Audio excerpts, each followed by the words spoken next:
Hello friends, તૃષાની રસોઈમાં તમારું સ્વાગત છે। આજે આપણે બનાવીશું લીલા વાલનું શાક। લીલા વાલનું ગ્રેવી વાળું શાક બનાવીને તૈયાર કરીશું। તો ચાલો જોઈ લઈએ આજની મસ્ત મજાની એક શાકની રેસીપી। ચાલો તો આજે આપણે લીલા વાલનું શાક બનાવીશું। લીલા વાલની સીઝન જતી રહે તે પહેલા આપણે આજે મસ્ત મજાનું લીલા વાલનું ગ્રેવી વાળું શાક બનાવીશું। એકદમ સરસ ટેસ્ટી એવું આ શાક બનીને તૈયાર થાય છે। તો વાલની સીઝન જાય ને તે પહેલા તમે પણ આ શાક હું જે રીત તમને આપું ને તે રીતે તમે બનાવજો। બહુ મસ્ત આ શાક બનીને તૈયાર થશે। તો મેં અહીંયા એક વાટકો એક લીલા વાલ લીધેલા છે। આપણે કુકર લેશું અને તેમાં આ લીલા વાલ ઉમેરી દેશું। સૌથી પહેલા આપણે આ લીલા વાલને બાફી લેવાના છે।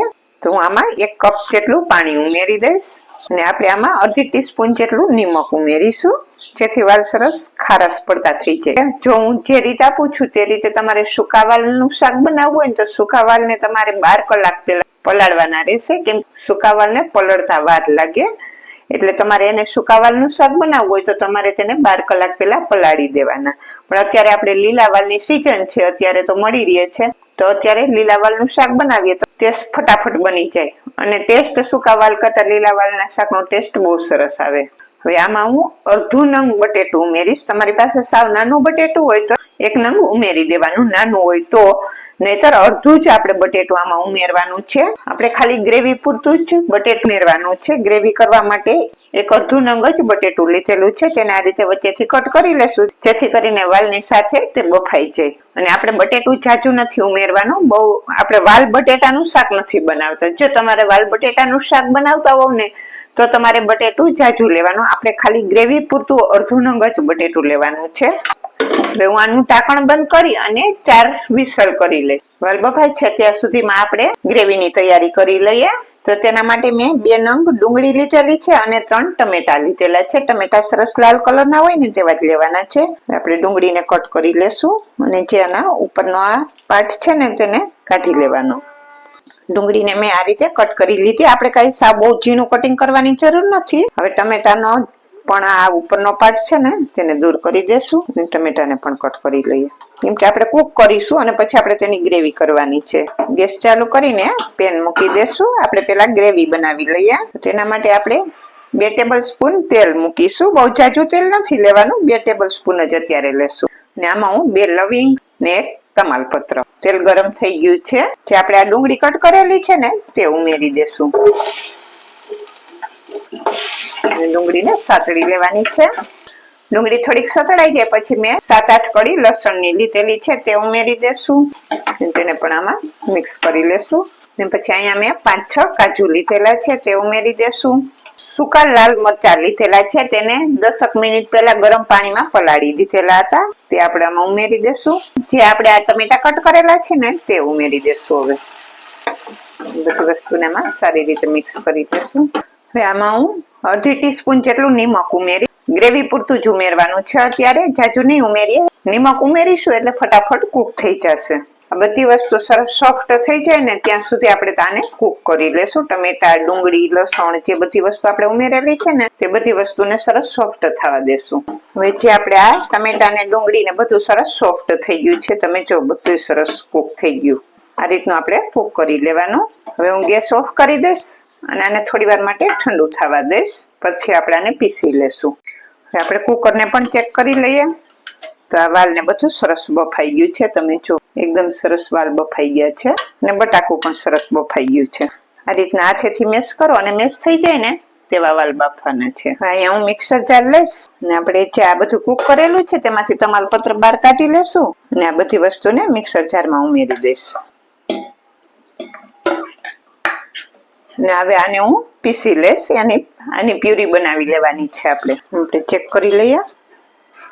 સરસ બધું પીસાઈ ગયું છે અને ગ્રેવી બની ગઈ છે। જો આપણે પાણી નથી ઉમેરેલું, પણ તમારે ક્યારેક તમારી ઘીથી ના પીસાય અને જરૂર પડે પાણીની તો 1-2 ચમચી જ પાણી ઉમેરવાનું છે, બહુ જાજુ પાણી અત્યારે નથી ઉમેરવાનું। આપણે પાણી ઉમેરીશું શાકમાં પણ પછી ઉમેરવાનું છે, અત્યારે નથી ઉમેરવાનું। એટલે જાજુ પાણી નહીં નાખવાનું, જરૂર લાગે તો 1-2 ચમચી જેટલું પાણી તમે ઉમેરી શકો। આપણી પેસ્ટ બની ગઈ। હવે આપણે શાકનો વઘાર કરી લઈએ। ગેસ ચાલુ કરીને મેં જે આપણે ગ્રેવી માટે પેલા ટમેટાને સાતળેલા, ડુંગળી ટમેટા તે જ પેન લીધેલું છે, ને આપણે તેમાં 4 ટેબલ સ્પૂન તેલ ઉમેરીશું.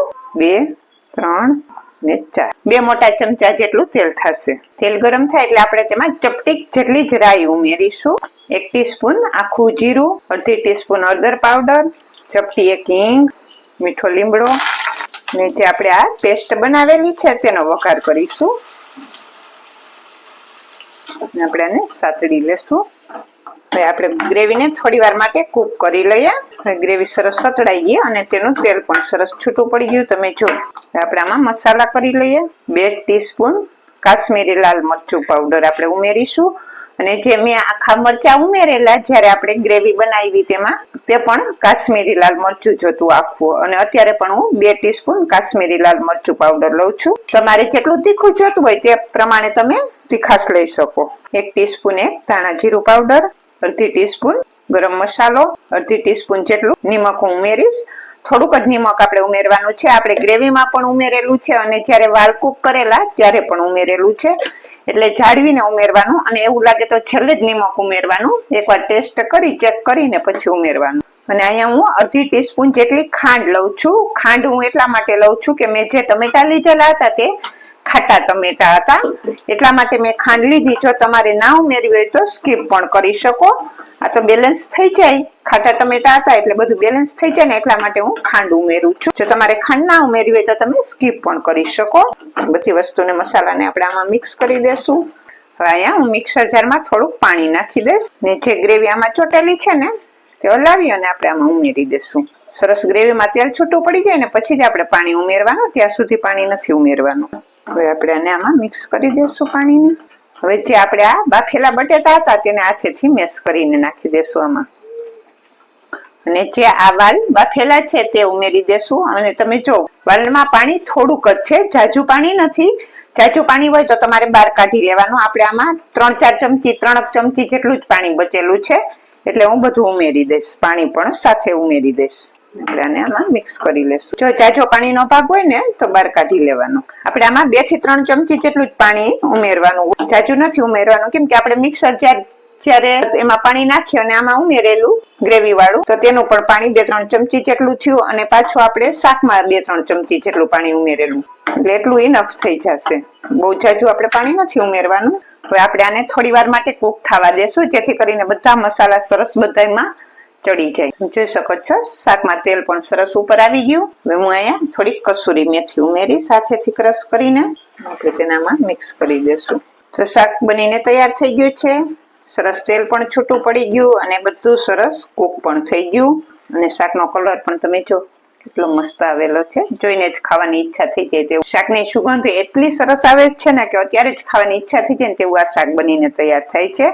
આપણે ઉપરથી લીલા ધાણા ભાજી ઉમેરી દેશું ને ગેસને ઓફ કરી દેશું. ધાણા ભાજીને મિક્સ કરી દઈએ તો મસ્ત મજાનું એકદમ સરસ ટેસ્ટી એવું લીલા વાલનું શાક બનીને તૈયાર થઈ ગયું છે. આપણે તેને સર્વ કરીશું. આપણે શાકને સર્વ કરીશું. કેટલું મસ્ત શાક બનીને તૈયાર થયું તમે જોઈ શકો છો. તો તૈયાર થઈ ગયું છે મસ્ત મજાનું એકદમ સરસ ટેસ્ટી એવું આ શાક બનીને થાય છે. આજના આ શાકની રેસીપી તમને સારી લાગે તો એક લાઈક કરી દેજો, તમારા ફ્રેન્ડ સર્કલમાં શેર કરી દેજો અને ચેનલને સબસ્ક્રાઇબ કરી દેજો. બાજુમાં રહેલા બેલ આઇકન બટનને દબાવી દેજો, જેથી કરીને મારી નવી નવી રેસીપી તમને રોજ મળતી જ રહે. તો મસ્ત મજાનું એકદમ સરસ ટેસ્ટી એવું જે આપણે પ્રસંગમાં હોય તેવા જ ટેસ્ટ સાથે વાલનું રસાવાળું શાક બનીને તૈયાર થઈ ગયું છે. આ શાક તમે રોટલી, નાન, પરોઠા, પૂરી ગમે તેની સાથે ખાઈ શકો તેવું મસ્ત મજાનું એકદમ સરસ ટેસ્ટી એવું શાક બનીને તૈયાર થઈ ગયું છે. અત્યારે લીલા વાલની સિઝન છે, તો લીલા વાલની સિઝન જાય તે પહેલા તમે આ રીતે શાક બનાવીને જરૂરથી ટ્રાય કરજો. તો મસ્ત મજાનું એકદમ સરસ ટેસ્ટી એવું લીલા વાલનું ગ્રેવી વાળું શાક બનીને તૈયાર થઈ ગયું છે.